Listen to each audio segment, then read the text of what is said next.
Good morning, good afternoon, good evening. Today, my guest is Belinda Gore. And Belinda is a teacher. She teaches Enneagram and also ecstatic body postures or ritual body postures. She also works with dreams. She's been doing this for quite a long time. She's an author of two books. She worked with Cuyamungi Institute in New Mexico with Felicitas Goodman.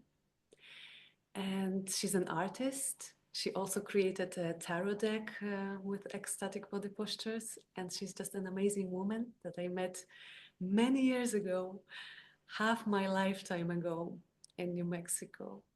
So welcome. Thank you. And later I will tell a little bit about how we. Great. I'd love for you to do that. Yes. Yes, but before we go into our conversation, I would like us to have a little pause. So if you were in a place where you can do that, close your eyes and for a moment connect to your body, to your physical body. Just scan your body a little bit, see what's happening in you. Let your breath into your body. Check what's happening in your emotional body. And if there are some emotions, just let them float through you. And if there are thoughts, just let them be. And embrace yourself just the way you are in this perfect state of now. Maybe you would like to direct your breath into your belly and expand that space, and another breath into your heart.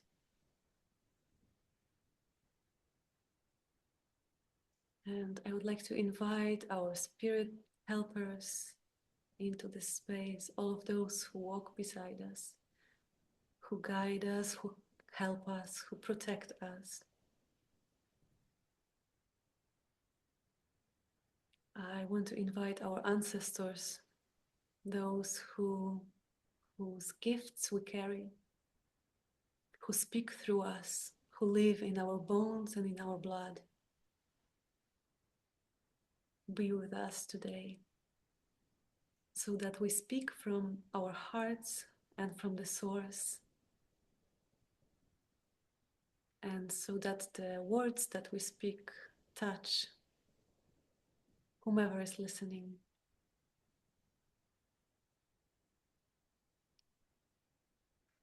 Take one more deeper breath into your body. And whenever you are ready, open your eyes. So welcome again. It's so good Thank you. to see you here. Yes, and the way we connected was quite magical and Mm. miraculous, because there was a day when I was connecting my heart to the heart of Mother Earth. I recorded a meditation about that. And then when I arrived home, I saw that my friend is selling this beautiful pendant with a woman with arms outstretched. And then I learned that this was, and I felt that this is my pen. This is mine. It belongs to me. It should come to me. So I ordered it. And then she told me that it was Mother Goddess. And I opened my email, and there was an email from Belinda, from whom I didn't hear for like, I don't know, 10 years. Maybe we exchanged messages maybe 10 years ago. And the message went like this: Hi, Kasia. I didn't know which email to use, so I used all of them. And those are the dates for the interview that you requested. So I sat there and was thinking, gosh, did I invite Belinda for an interview? I don't remember. So then I looked at the emails, and it was a different Kasia. And I found that different Kasia on YouTube. And I noticed that there's an interview with Belinda from 2 years ago. So I started to watch this interview, and Kasia is shuffling Belinda's cards, and she pulls out this card of Woman of Ecuador. And then Belinda starts to read a poem that goes with the card. And the poem is all about this woman who is standing with her arms outstretched. It's all about heart and receiving warmth. Yeah. Yes. So I wrote the message to Belinda and Kasia about this. Wow, this is incredible. So that's how we are here, because then I decided, yes, I want to talk to Belinda. Yes. I thought you were going to tell the story from 41 years, 21 years ago. Yeah. Tell that story too. Yes, this story was amazing too, because at that time I lived in New Mexico, and my fiance came for a visit, and he said, you know, there was this article on my friend's website, and there's this institute, Cuyamungi Institute, and it's in New Mexico. And these people work with ecstatic body postures. So let's go.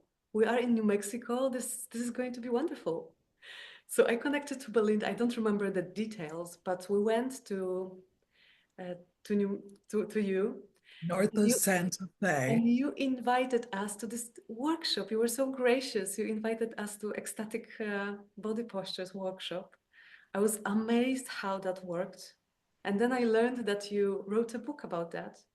And I Mhm. decided that I would translate your book into Polish. Yes. And this was my first book that was published as a translation. Before that, I I love it. translated plays, Yes. theater plays, but this was the first book. And yeah, this book is still there. Ekstatyczne pozycje ciała in Polish. So yes, and then we connect now. Right. Every 10 years, which is strange, but I think it also speaks to when we're connected, when our hearts and souls are connected, we can pick up 10 years later and here we are. And it seems just as natural as it was before. So it's Exactly. lovely to be Mm. able to be with you. And thanks to Zoom, we can have this nice conversation across the ocean. Yes. So what are ecstatic body postures? And excuse me, I seem to have a tickle in my throat.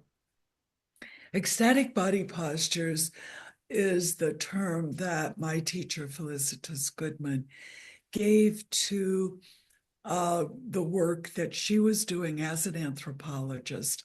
She had identified in the artwork of Indigenous people around the world that there are artifacts in quite distinctive poses that seem to be linked with various spiritual rituals or ceremonies. And her intention was to explore utilizing these postures in the context of a ritual so that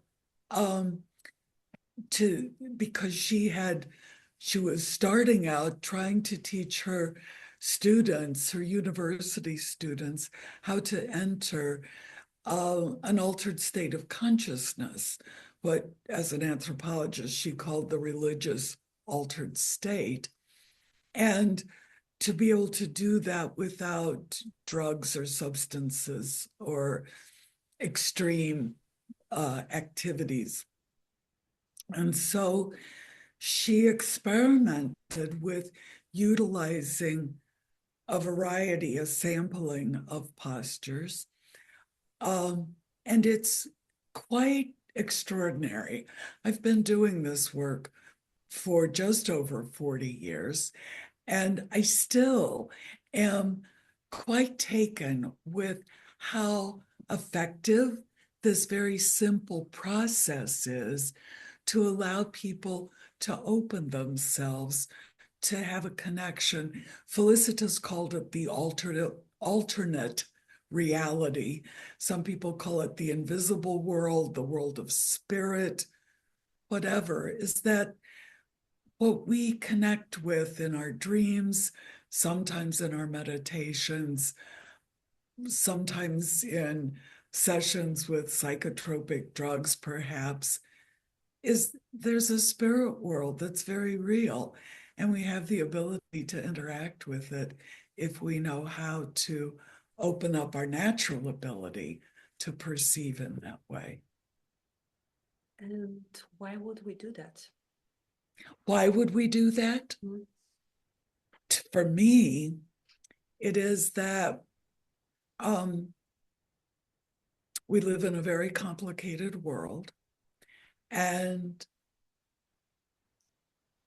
I believe that part of our challenge in contemporary society is that, at least in the Western world, but I think it's becoming more and more global, that people don't naturally feel connected with the earth, with the elements, with what is bigger than the world we just see in front of ourselves. And because we feel separate and a bit on our own, there's a lot of anxiety and depression in the world. And when we have experiences in which we know from our direct experience that we're part of something bigger, that we're loved, that we can have insights fairly simply to understand what's going on, all of those to me seem like a great gift. So those are the reasons why I would want to practice them. These days, because the word ecstatic is confusing to people. People think about ecstasy as a drug, ecstatic as being sexual only, feel like it means losing control. So I've started calling them ancient ritual postures. And in that way, trying to recognize that this is a gift from our ancestors and used in the context of ritual. It's a very simple ritual. It's pretty easy for us to open to the experience of the invisible world.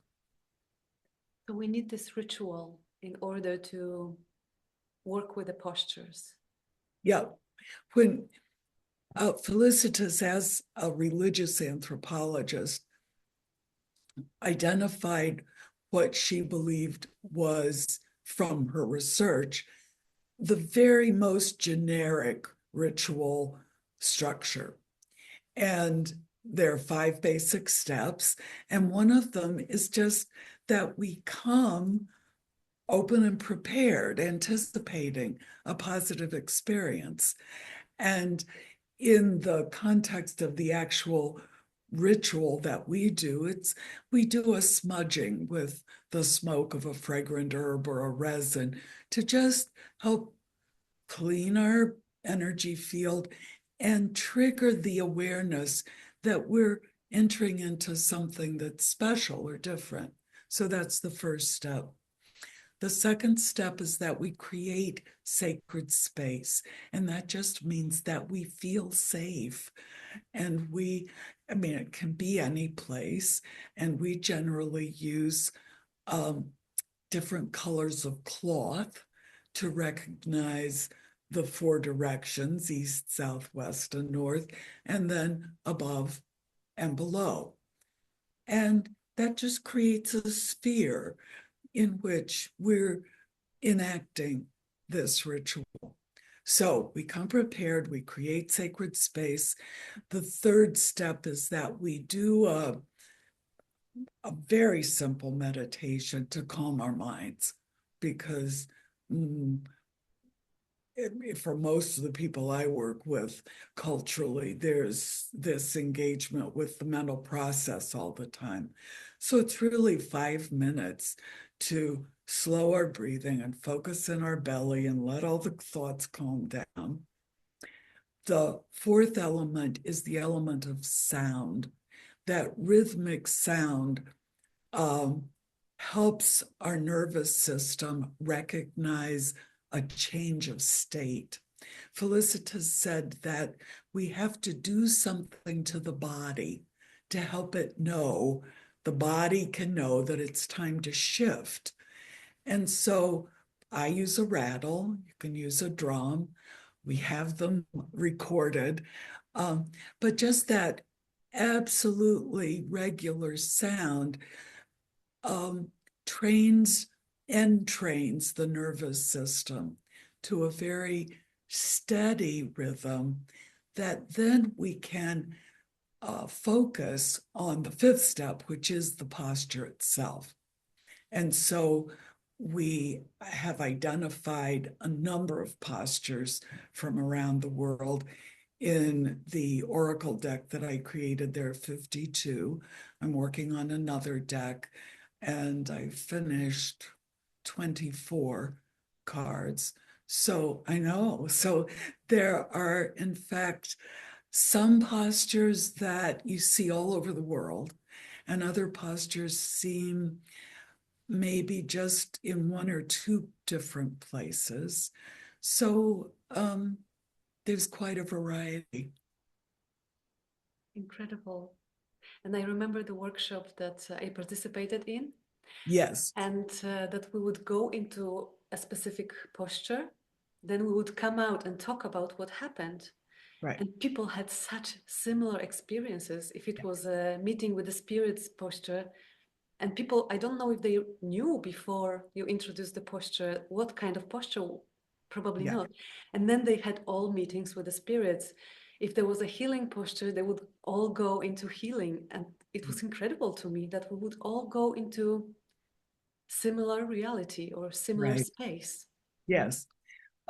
In her research, Felicitas wouldn't tell people anything about what the posture, where it came from, what it was utilized for. Now, if I'm doing a group, I might do a group just with healing postures so that we know in advance that's what we're working with. I only do that with more advanced groups who don't need to prove that this is something real. It's not just suggestion. Um, and I always loved it when we would go around the circle and somebody would say, well, not much happened. I became a butterfly and I flew around the meadow. That's all. And I think, when else in 15 minutes do you leave yourself, become a butterfly, fly, and then come back to tell about it? So when people say, I think I might have been making it up, it's like, that's highly unlikely that over and over again you would have these lovely, diverse experiences, um, unlike anything people have in their usual mental processes. Hmm. Yeah, unless we are making it all up, Yeah, it's right. reality. We're making everything up, right? Yeah, right. I liked what you said, that you come to this expecting positive experience, and then I thought, wow, this is such a great attitude for life, for living. Yes, Just come yes, into life expecting positive experiences. If we right. all did that, this would be amazing.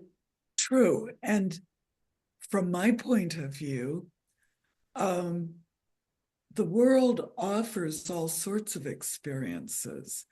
And the mindset we have as we go into the world causes us to attend to certain things instead of other things. And if we're expecting bad things to happen, sooner or later we'll start experiencing bad things that then tend to get worse. And it's not that we're making them happen, but we're creating circumstances that are more conducive to good things or more conducive to bad things. If I go to a store with a positive mindset and the cashier um, does something and I have a positive mindset, it's like, oh, yeah, I know I make mistakes too. If I have a negative mindset, I've heard people yell and say, what are you trying to do? Are you trying to cheat me? And rah, rah, rah. And pretty soon it's something negative that's happened. And it's all to do with how we're interpreting the subtler cues that are all around us. Yes, and then this person goes home and they share that with their family, and then this family shares that with other Yes, people, and it spreads. So we really have yes, a huge impact on the world. that's right. And about Positive or negative. Yeah, right. exactly, like lately, I have been collecting trash in the woods and on the road that I'm walking with my dog, and I was so angry at those people and thinking, oh, why are they trashing this place? And then one of my friends says, you know, I think that you are drawing to yourself those people who are putting trash there, you know, it works like that, it's resonance. And I said, oh, this is bullshit, you know. And then soon, like I was really getting into this collecting trash, pulling out huge bags from bushes. And then on Valentine's Day, I'm driving out my driveway and there are two huge bags of trash on my driveway. Like someone put them there. And then I thought, Yeah. maybe it's true that I am creating this.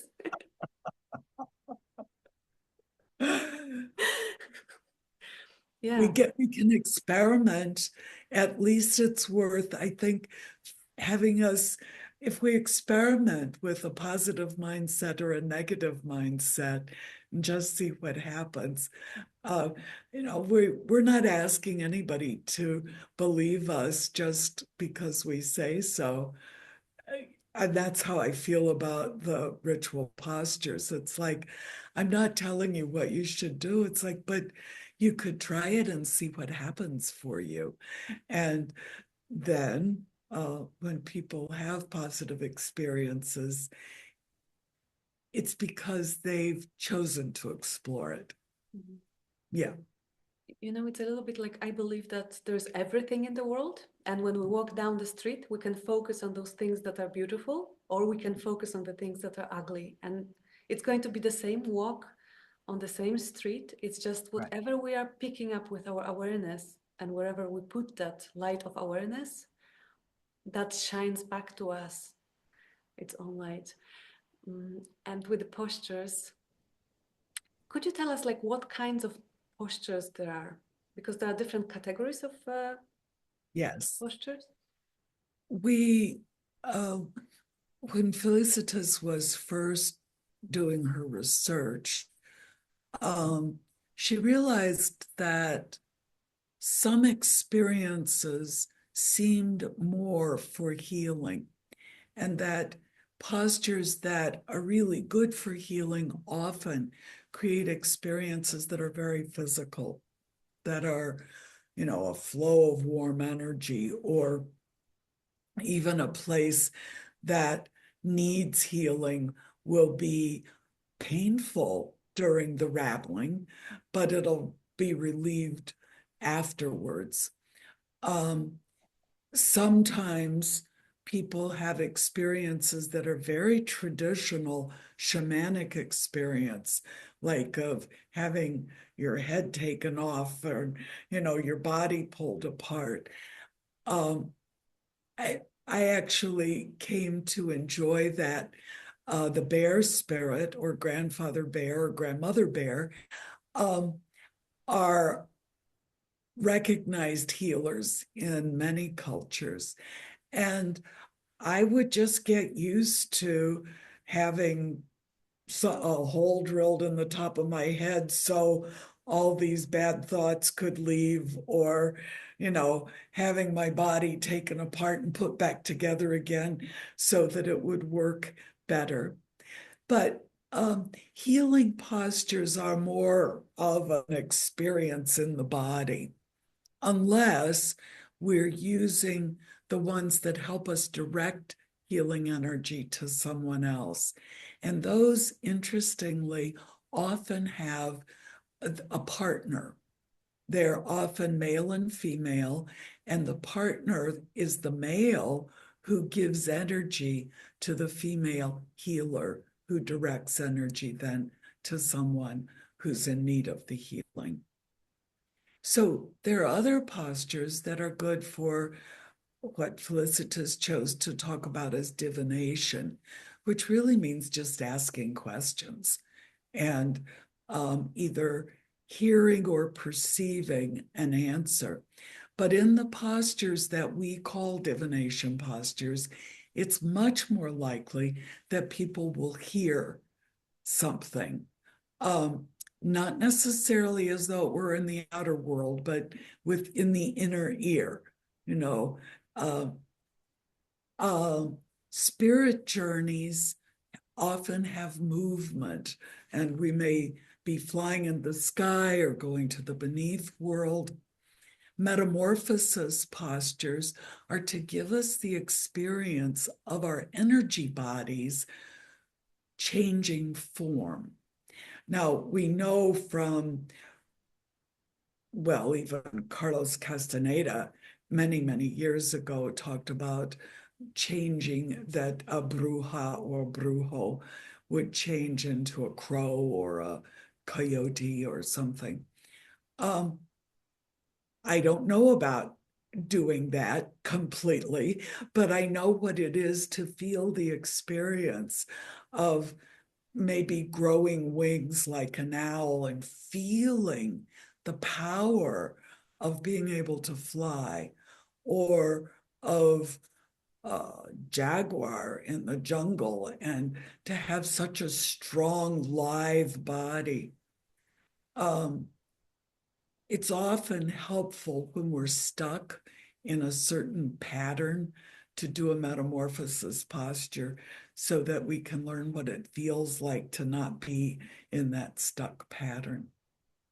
And then initiation postures help us understand the mystery of being born and the development of life, the fertility of life, being born, dying, going through the death experience, and then being reborn. So we often think that the oldest, most powerful rituals are around the death and rebirth experience, to just teach us how to be on planet Earth and to go through that death cycle. So why do you think we are here on this planet Earth? Why do I think we're on planet Earth? Well, that's somewhat complicated, but I believe that the Earth is a conscious being, that humans are on Earth for the kinds of embodied experiences that are only possible when we're dealing with a material reality. And a lot of the old teachings say that the role of humans is to be the intermediary between the sky world and the earth world, or between spirit and matter, or between possibility and the idea, the seed that comes in and is given form. So I think we're here to experience that, and the experiences we have build consciousness, our own consciousness, and to feed the consciousness of the larger reality. Thank you. It's beautiful. So do you feel that those postures, that they change your life? Like, did they influence your everyday living? Postures have totally changed my life. And in a couple of ways. One is that it's easier to have connection or relationship with the spirit world. So I know that I can sit down at my medicine wheel and not even to do a posture, but to just call on the wisdom of the ancestors, or grandmother bear, who's been particularly helpful to me. I also am more attuned to the spirit counterpart of the material world. So, people laugh and make fun of tree huggers, but trees are very alive to me and have a consciousness that I interact with. And so living on the earth, I love feeling at home here because I feel the aliveness and the presence of the consciousness in all things, not just humans. Also, I was uh, thinking about what do we do if this happens or that happens. Way back 25 years ago, when it was the Y2K issue, when everybody was concerned that when we went from 1999 to 2000, the whole world of computers would shut down. I mean, people were very anxious. And I didn't actually do this for myself. I had a client who was just, living in anxiety. And we did a posture. She was someone who was open to that. Um, and when I was rattling for her, what I heard, the message was that humans who have stayed in contact with the spirits have always been guided through whatever challenges have presented themselves on the earth. And, that's a really wonderful feeling to know that whatever happens, I have guidance available. And that, well, there's nothing that can replace that. It's a wonderful, wonderful gift. And how do you know with the spirit world, when the spirits come, how do you know if they are good and if they are going to serve you, or they are tricksters or evil spirits or ones that want to, like confuse you? How do Yeah. you know? Um, Two things. One is that the postures are like doorways or portals. So the posture invites us into one aspect of the spirit world that is basically benign. Um,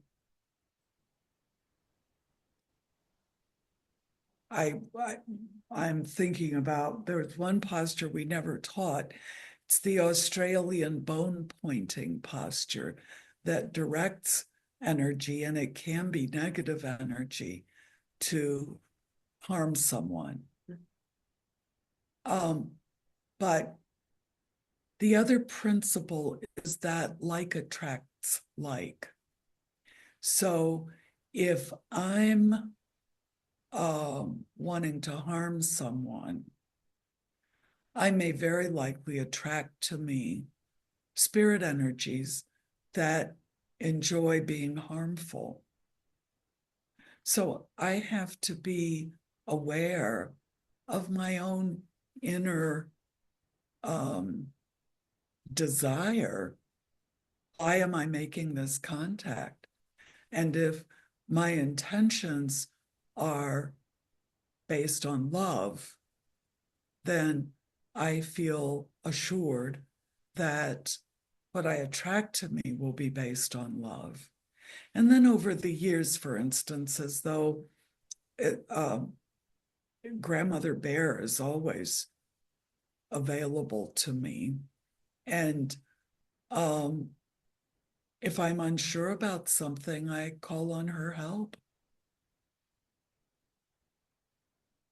Great. So um, I I think a lot of shamanic work has taught people to be fearful. And I think that's a power play. That uh, we don't just enter in like gullible children. We develop our capacity to discern positive and negative. And I always say when I'm teaching, in the middle of an experience, if something's happening that you don't like, sit down, get out of the posture. And that breaks that connection. So we get to trust ourselves to discern if something's good or not for us. It's a little bit like in this reality. We need to discern too. When we meet other Exactly. people, we need to know who is Right. coming. Although for most of my life, I thought that everyone was good and that we could all sit in one circle, holding hands and singing peace songs, you know. Yeah. And then the older I get, the more I see that not everyone comes with positive intention, and that there are some people here who just want to harm. And then I would say, oh, those people had traumatic experiences in childhood. That's why they are like this. But now I'm seeing that maybe not, that there are different beings in this on this planet from different places. So We don't know. I believe that people who desire hurt and harm are wounded in some ways, but I don't have to be afraid of them. I create my capacity to hold a boundary and to get help from the positive resources that are available to me. yes. So Yeah. what is the difference between healing and curing? Healing and curing. Mhm. Interesting. Um, Curing, I identify as making it go away, you know. um, Healing, um, in lots of natural healing uh, methods, there is the principle that sometimes it gets worse before it gets better because you're drawing out whatever the imbalance is. So it's not to make a problem go away, it's to bring balance. That health, in English anyway, health, holy, and whole all have a similar root. So healing is about making whole, which means being in balance, being complete. Mm. And I think often when people talk about curing, it's they want something to just go away. Could you tell And a story of John? Um, I'm sorry, I didn't hear could you you. tell a story of John of how of your husband? Yeah. Um, Because this illustrates also the difference between healing and curing and the choices that you made, which were very brave and yeah. beautiful. Well, yes, I was married for about 25. Well, we were together about 25 years. And a little over 10 years ago, my husband developed tonsil cancer. Um, Supposedly, it's pretty treatable. He had chemotherapy and radiation, and it was pretty brutal. Um, his father had had throat cancer. John had been a smoker and he was an alcoholic. And so until he was about 40 or so, I met him in his late 40s. So he'd already quit drinking and smoking. So I don't remember the times as clearly, but um, so he had some vulnerabilities. And um, when after 3 months, when the tests were done and he there was evidence of cancer still, he said he didn't want to go through more treatment, that he wanted the last period of time in his life to be one in which he felt as good as possible and could interact with the people he loved. And so he did not do treatment and lived, well, from the time he was diagnosed until he died was about 13 months. He didn't live as long as he expected, but the quality of time was good. he utilized that as a spiritual process for himself. He was in Alcoholics Anonymous. He went to a lot of meetings. When he couldn't get out anymore, his meetings came to our home. And we decided that he would stay at home. And we had some hospice care, but he was at our house. And so he was at home when he died. I felt as though we were able to support him in that transition. But what was really extraordinary for me, even the night after he died, or he died very early in the morning. So that night when I went to bed, the hospital bed was still in our bedroom. And, it's like, wow, John's not here. And I just felt this wave of warm energy through my body. And I said, John, is that you? Another wave of warm energy. And I started talking with him, but I tested out. And anytime I'd say, are you still here? Wave of warm energy. And that went on for weeks. I don't even know how long, but it was such a beautiful gift he gave me, that he was assuring me that he was still with me, that it gave me time to get used to not having him there physically. And I think for the very first time, it's like nobody can tell me that when we take our last breath, that's the end. I mean, from my own experience in my body, it's not just what I believe, it's what I felt. I knew his presence was there, and I trusted that. And he didn't do postures very much, but he had his own way of being connected with spirit, and that supported him through the whole end of his life. And how was this decision to you, like when he made a decision not to go into treatment? How was it for you? Like, did For you me, discuss that, or?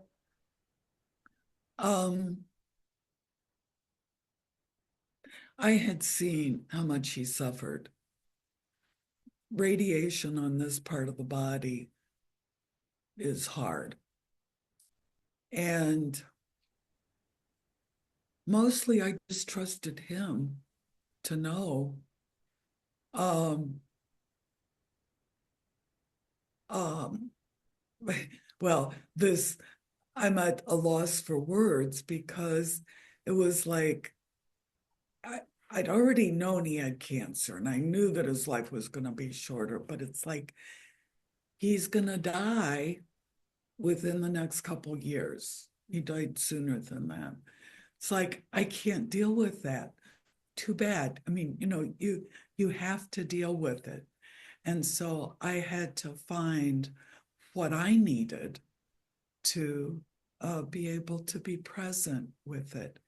And because I could be present with it, he could be more present with his own conscious process of facing the end of his life. Yeah.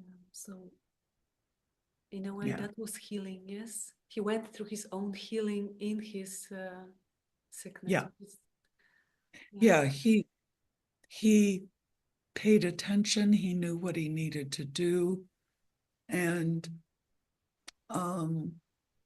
he said we were part of a spiritual retreat group that met twice a year for a week. So we'd known each other. I mean, we'd known this group quite well. I think he'd been in the group about 8 years. And he said to them, I am amazed and pleased to be able to say that I love every one of you, and I know that you love me. And I think that's what he came for. I think that that was the tying the bow to say, good, I did what I needed to do in this lifetime. To let a group of 45 or 50 people to say, I love each one of you. And I know that you love me.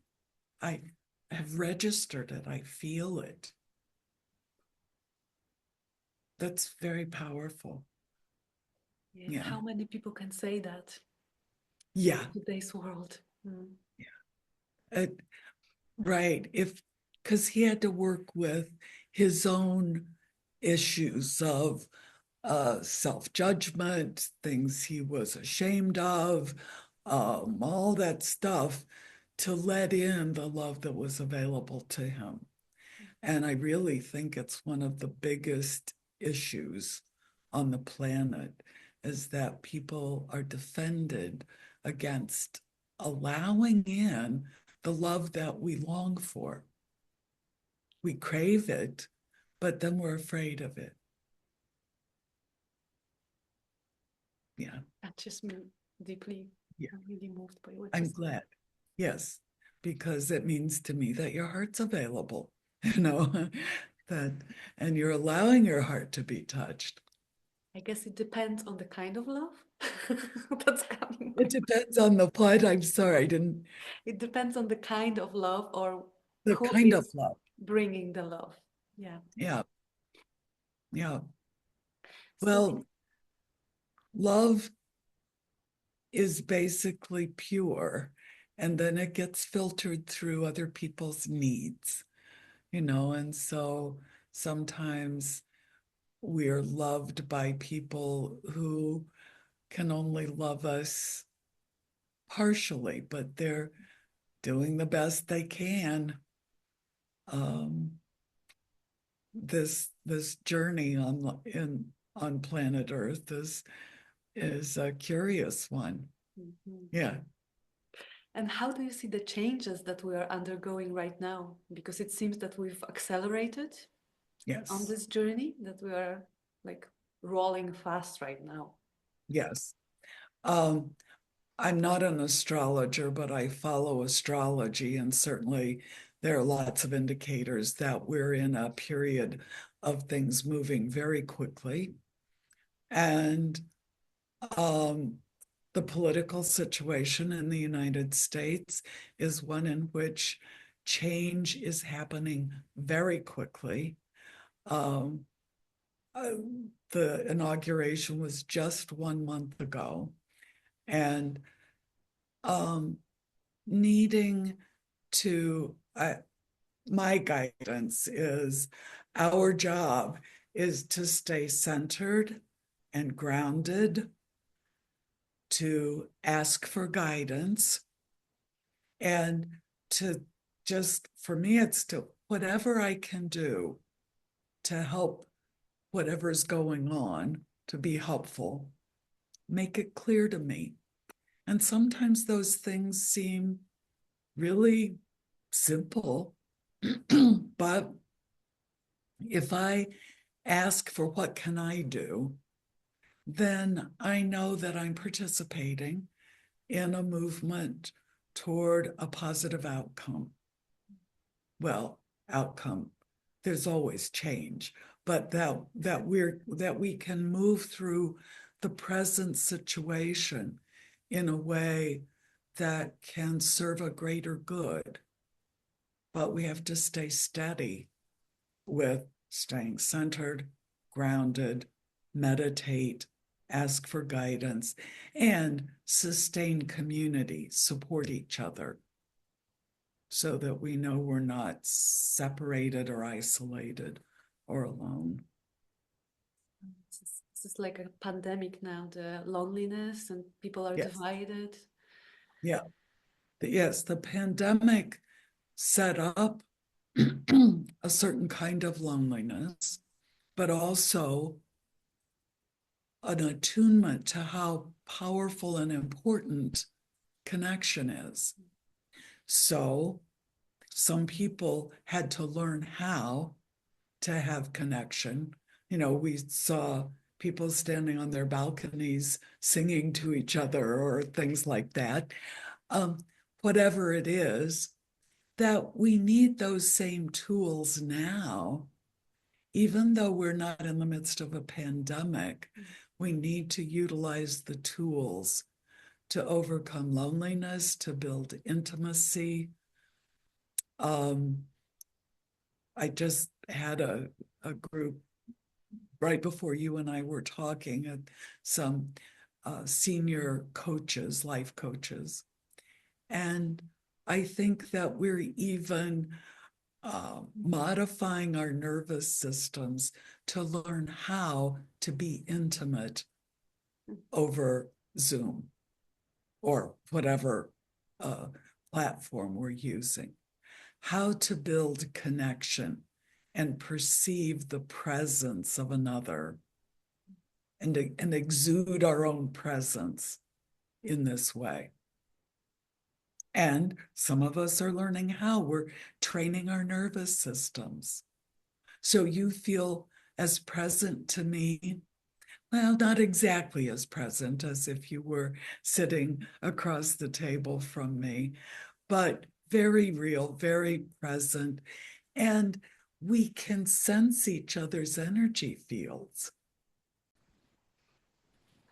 So we had some technical difficulties. Zoom froze us and then disconnected us just at the time when we were talking about connection and that we are learning connecting through Zoom. So that was very interesting. So I think nothing can substitute physical connection. I would like to ask you about the dream world and the dream work because you've been involved in that for a long time. Are you still working with your dreams? Not so much. I have one client who brings dreams to our sessions every time. Um, that's really why she wants to work with me. Um, but I've worked with dreams for 50 years. And for me, it was my first access to what I would call the world of spirit. No, and sometimes dreams are just our our nervous systems kind of clearing out residue from the day. But sometimes dreams are ways in which our nervous systems connect us with a world different from the material world. We just perceive differently and can be valuable. Um, this astrologically, because of the importance of Neptune and Pisces right now, is an important time for people to be paying attention to their dreams. There's what one astrologer calls a Piscean pileup coming really at the end of this month and into March of, I don't know, 6 or 7 planets in Pisces all at the same time.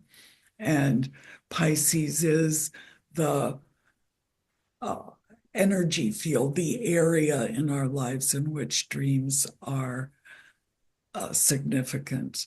It's so I always encourage people to pay attention to their dreams.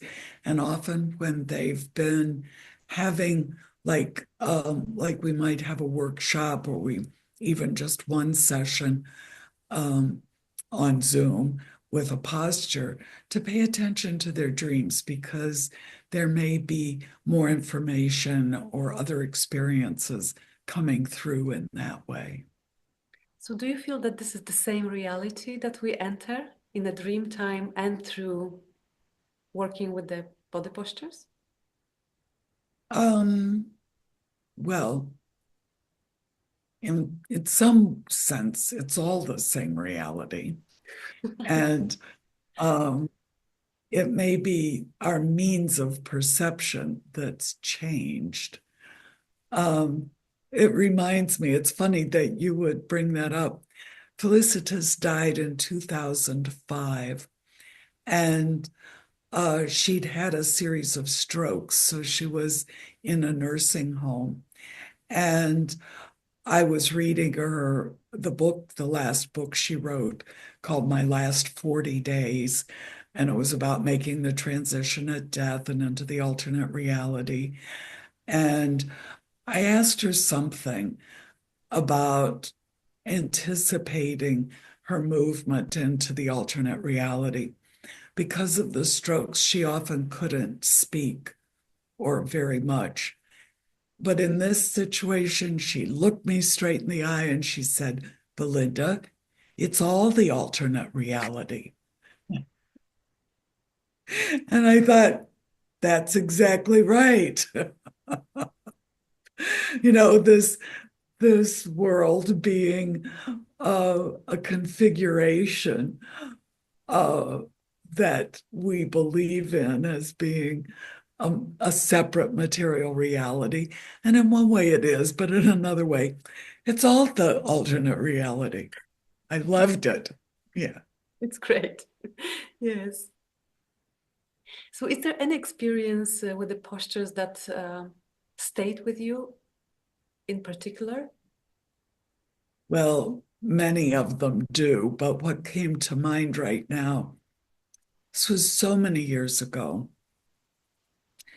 I was married once and divorced before I met and married my husband, John. And I was going through the divorce, and it was really hard. And because remember, I've been doing this work for 40 years. So um,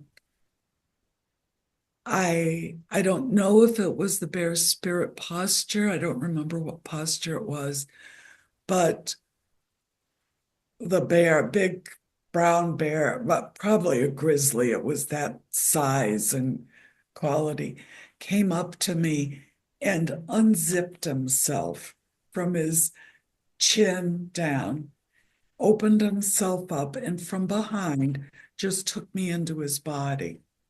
And I was like zipped up, and I was sitting inside a big, hot, smelly body of the bear, but I could feel my fears and anxiety and loneliness, and I could just feel it being drawn out of me.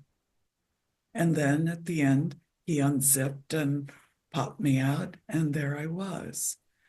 And it's the most profound cleansing experience I've ever had. It was wonderful and not very glamorous, not very lovely, but very, very effective. Thank you for sharing. I Yeah. know that freedom is important to you.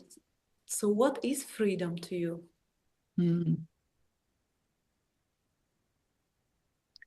Freedom is the capacity to be present with my experience without having reactions based on the past.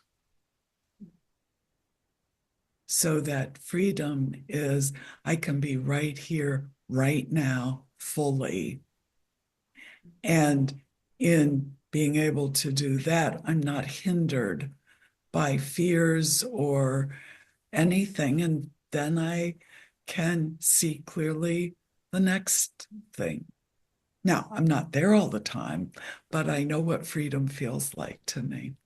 I love this definition of freedom. Yeah. Beautiful. Mhm. Thanks. So, is there anything that you would like to add at the end?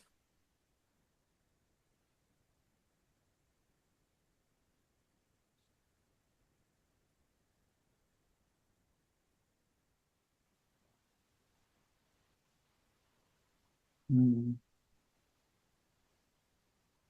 Well, one thing is that I believe reality is so much bigger than most of us recognize. And who and what we are is so much bigger and more beautiful than what we recognize. And so when we're afraid or sad or whatever, it's like it's not that we should never have to feel fear or sadness, but that we don't have to get stuck in it. It's part of the larger experience. So, can we embrace whatever it is we're experiencing and welcome whatever it is that's next so that we stay in the flow of life? And it just makes for such a different experience of even our day to day, ups and downs.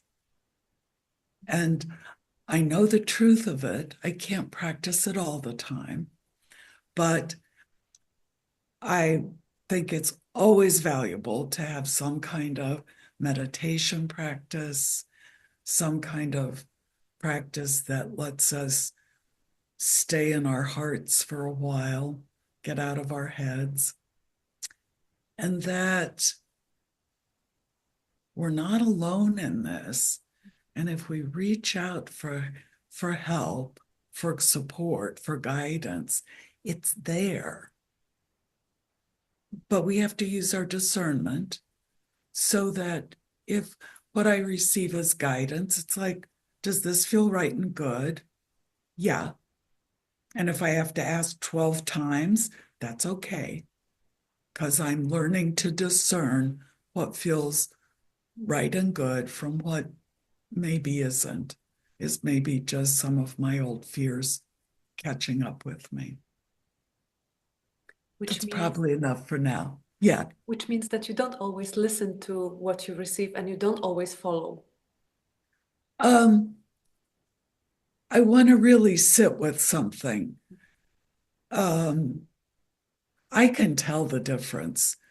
I know when something is like right, and I know when something's got all my little worries attached to it. And so I try to remember not to act on things that are based on my little worries and ultimately say, I'm part of something bigger. I turn over this to whatever's bigger. I let my soul grow so that I trust my own inner essence. And it works pretty well for me. Thank you. Okay, You're so welcome. before we It's leave, wonderful to have a chance to just talk with you. Thank you for inviting me for this. before we go, I would like us to close our eyes again so that we Yes. can close the space. So when you are in the space where you can do that, close your eyes and once again take breath into your body and just feel where you are right now with everything that has been stirred in you. And I would like to thank all the spirits that have gathered around us, all the guides, all the ancestors, all those who walk beside us. Thank you for being here in this circle with us. And thank you for all the wisdom that has been shared and made ripple into the world. So take a deeper breath, and whenever you're ready, open your eyes. Thank you very, very much, Belinda. It was a You're pleasure. beautiful. Thank you.